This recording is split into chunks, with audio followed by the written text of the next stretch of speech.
अस्सलाम वालेकुम यार। अच्छा, हर दफ़ा कोई ना कोई जड़ी है फसल नाकाम थी है, मोस्टली साढ़े क्लाइमेट चेंज की वजह तो या माहौलियात की वजह तो।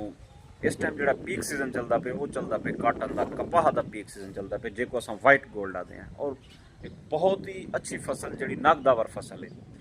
और इस टाइम जो मॉनसून सीजन चलता पे कि जिमें को तो पता है कि ये सूरत हाल है, ये सूरत हाल बड़े टाइम तो चलती पी है ही। बारिश की सूरत हाल को कम अज़ कम अज 20 तो उत्ते नहीं थी मना लेन।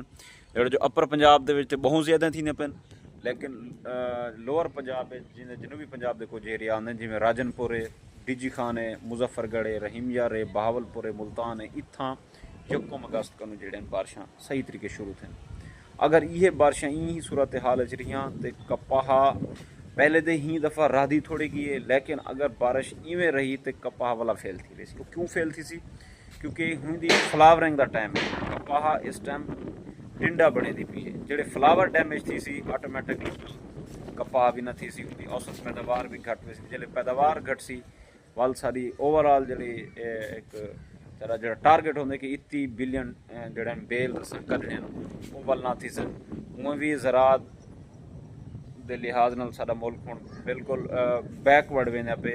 लेकिन ये जो मौसमी सूरत हाल हैं ये मजीद हमको पुश करना पेन कि सारी ज़रात टोटली फेल थी वने। वासला।